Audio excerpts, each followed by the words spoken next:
aussi qui a peut-être un petit peu contrarié la façon dont ils n'ont pas réussi en fait à se libérer dans cette rencontre. Je veux bien le croire, en fait, c'est ce qu'on disait. Je crois qu'effectivement les Argentins, probablement inconsciemment, n'ont sûrement pas pris les Écossais aussi au sérieux qu'ils n'avaient pris les Français et les Irlandais.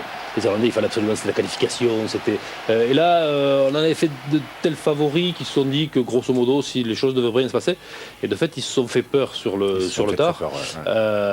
Mais on les a sentis effectivement émoussés, beaucoup moins toniques, beaucoup moins présents, beaucoup moins prégnants qu'ils ne l'étaient sur les matchs précédents. Je ne suis pas sûr que ce soit une vraie fatigue physique. Je crois que c'est peut-être un peu une forme de décompression. Enfin, en passant par la petite porte comme ça, ils se sont fait suffisamment peur pour se remobiliser totalement pour la première demi-finale de Coupe du Monde. Je crois. Oui, c'était l'enjeu aussi pour eux. Un match très très important, la première fois qu'ils vont disputer une demi-finale. Un peu de fatigue, je pense aussi, par force, parce qu'il y a un banc un petit peu léger. Des Écossais très maladroits. Bon, là, on a vu l'essai avec ce ballon contré, mais dans le jeu à la main, sauf sur la fin où ils se sont vraiment lâchés, ils étaient souvent en difficulté quand même. Mais par contre, contre l'Afrique du Sud, il va falloir que les Argentins nous montrent plutôt ce qu'ils ont fait depuis 3 ans. C'est un jeu beaucoup plus aéré et beaucoup plus joué avec leurs lignes arrière. Ils sont capables de les contrer devant, par contre. Là, on aperçoit Pichotte qui se plaint d'avoir été... Alors d'ailleurs, les Argentins ont beaucoup parlé avec l'arbitre hier. Ça, c'est pas nouveau. Ça, c'est l'esprit latin. Ça fait partie de la coutume. Oui, puis Augustine, c'est... Tiens, vous voulez le nom de l'arbitre pour France-Angleterre?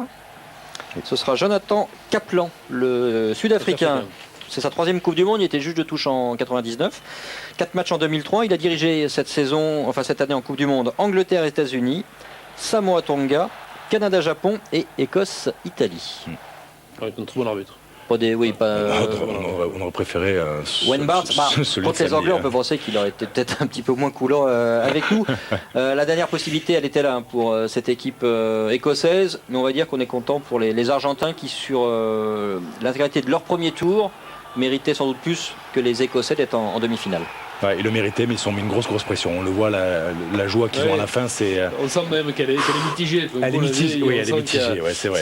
C'est pas l'explosion de la victoire contre la France ou contre l'Irlande. Contre l'Irlande. Rien à voir.